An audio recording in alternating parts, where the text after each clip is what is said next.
in that sense, it's really the case that those surveillance reconnaissance operations are more a reflection of these divergent interests and ideologies than they are fueling the contest. From Asia News Weekly, you're listening to Asia Now, a collection of stories and interviews from the Asia-Pacific region.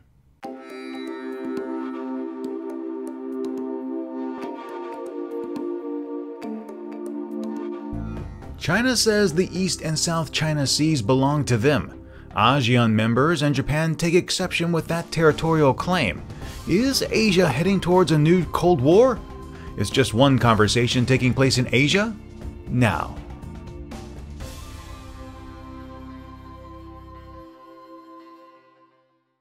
Hello everyone and welcome to this week's Asia Now podcast. I'm your host, Steve Miller, and I'd like to thank you for listening and downloading this week's show.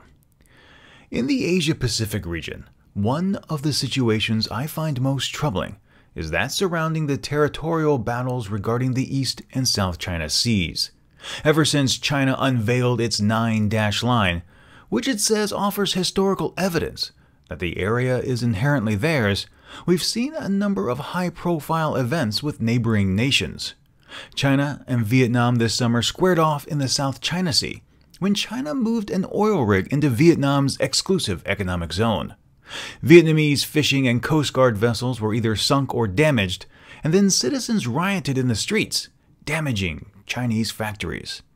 The United States and Japan have both had their patrol crafts buzzed by Japanese fighters while on patrol. During the United States' recent Valiant Shield 2014 exercise in the region, I spoke with RAND Corporation political analyst Scott Harold by phone and asked him if he thought we were entering a new Cold War in the area, and if he thought we might have to face some crucial event before all parties would step back to ease tensions. Neither the United States government nor the Chinese government, nor for that matter the Japanese government, talk about wanting a Cold War. The Chinese government will routinely accuse the U.S. Of having or harboring a Cold War mentality and will describe U.S. alliances in the Asia-Pacific as remnants of the Cold War and as reflecting continuation of Cold War thinking. On the U.S. side, I think it's fair to say that there is a substantial degree of concern about China's behavior, but in the form of trying to push U.S. maritime surveillance activities further and further from China's territorial waters and airspace.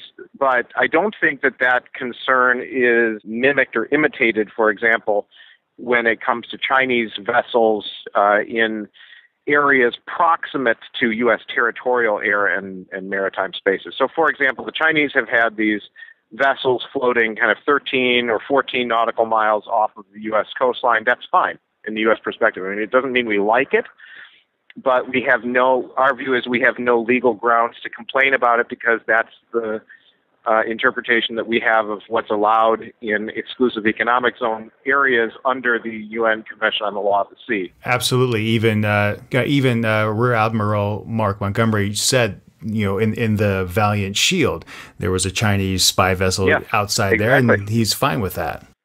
Yeah. I mean, I think it's a little bit disingenuous to say fine with it in the sense. Fine with it in the sense of yes, we recognize that they are within their rights to do that. Correct. I certainly don't. I don't think sometimes the U.S. government, in its desire to try to use a call for reciprocity, in other words, hey, here's a set of rules we can both play by. We welcome your playing by those rules in our play space, China. Now we hope that by welcoming you to do so in our play space, you will welcome us to do so in what you view as your play space. The Chinese side doesn't view it that way at all, I don't think. And the Chinese side's view is the U.S. has no problem with this, then we will do it in areas where the U.S. has no problem with it. However, we have a different view of EEZ waters and what military activities are allowed in those, and we're going to continue to push back. So I think the U.S. side is largely engaging in rather fatuous exercise in wishful thinking if it believes that by welcoming China to do it 13 nautical miles off our coast, that's going to mean that China is going to welcome us to do it 13 nautical miles off theirs. Unfortunately, that's the case. I just don't think they are. Now, back to the Cold War question, I think, the U.S. side doesn't really view us as necessarily in a long-term conflict with China.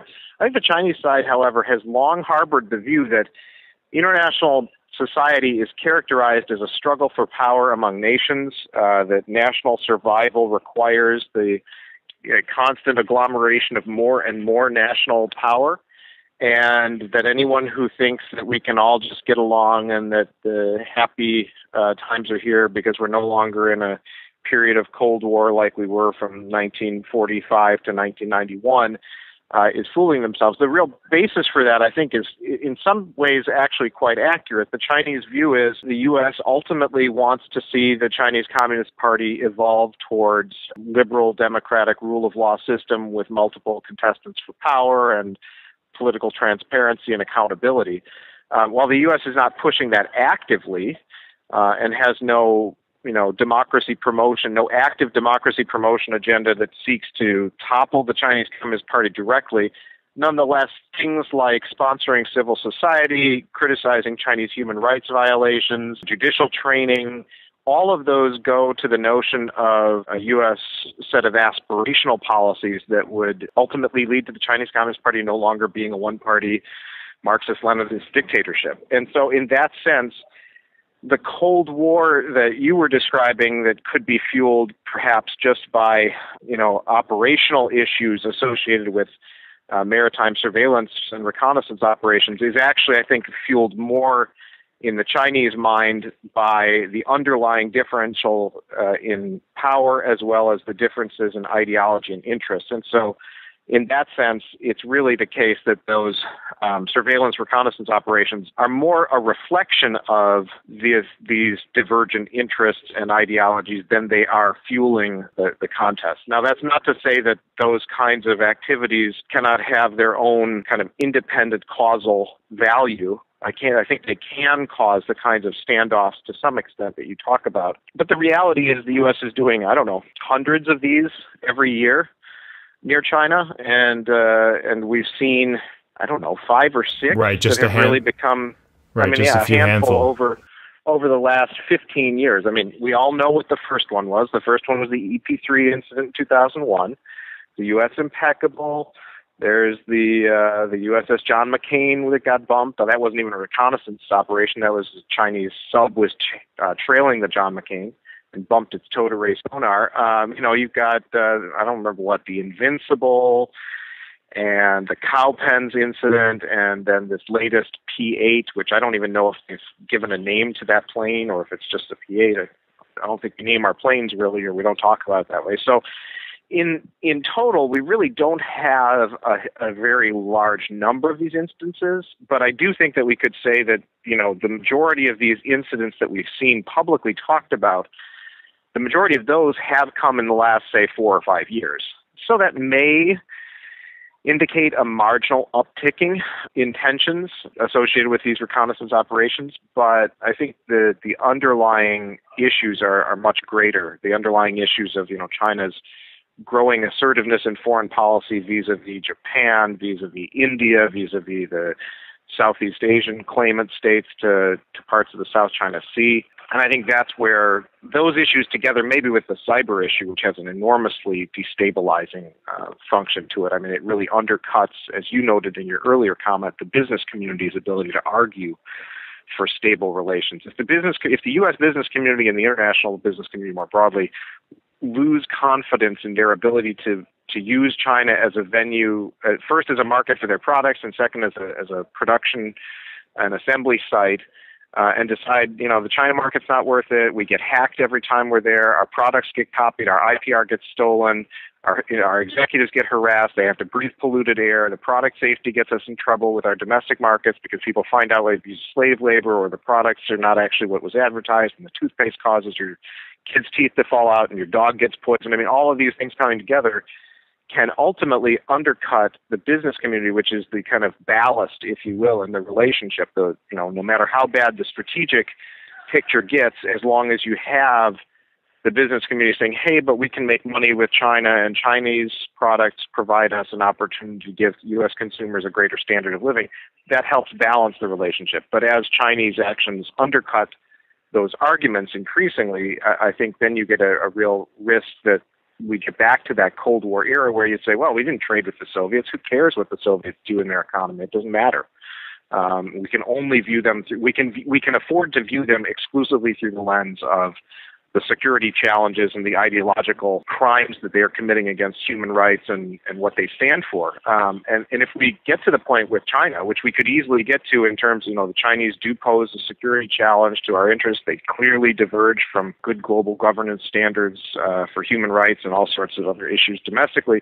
But if we abandon that economic leg, then we're in a really dangerous situation where we don't get a lot of value out of this relationship unless the Chinese start changing their foreign and security behavior, and they wouldn't get a lot out of us. So I think that could lead us into a more Cold War type setting. And unfortunately, over the last several years, we've seen a lot of evidence that Chinese preference for doing everything domestically, hoping to build their own airplanes, hoping to build their own automobile industry, looking to become world leaders in solar, in high-speed rail, in every advanced industry, and actually trying to write legislation inside China that, gives unfair preference to domestic firms. Those indicators really push the relationship in that very untoward, unhealthy, negative direction. So, the risk is not to be underestimated, I fear.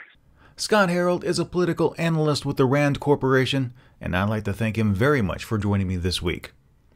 It was recently reported in the Mainichi newspaper, citing Japanese government sources, that China and Japan might be planning to meet and negotiate a solution to competing claims over the Senkaku Diaoyu Islands. The sources claim that Prime Minister Shinzo Abe would reassert to President Xi Jinping that during the meeting, the Senkakus are an inherent part of Japanese territory. However, Abe would also then acknowledge that China has a case as well, and then finally propose settling the issue through mutual dialogue over time. If true, it would go a long way to help resolve some of the tension in the area. But for now, there's been no confirmation of any high-level meetings, and that particular line of dialogue is contrary to the stated Japanese position on those rocky islands. But now I'd like to hear from you. What do you see in your crystal ball for the South and East China Seas? Please leave your thoughts in the comments on Facebook or Twitter. If you haven't found us on social media, well, those addresses are quite simple. Just surf on over to facebook.com/AsianNewsWeekly or find us on Twitter @AsianNewsWeekly. You can also drop us an email. That address is asiannewsweekly@gmail.com. You can send us your thoughts, your questions, or even your comments about the show. You can also play and download all of our episodes on our website, asiannewsweekly.net. But if you prefer the show in podcast form, please find us on Stitcher, iTunes, and TuneIn Radio. And if you enjoyed this week's episode, please share it with your friends and subscribe so you won't miss the next one.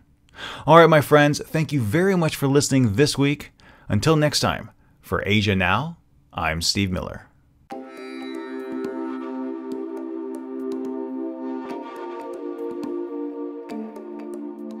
Asia Now is licensed under a Creative Commons Attribution 4.0 International License.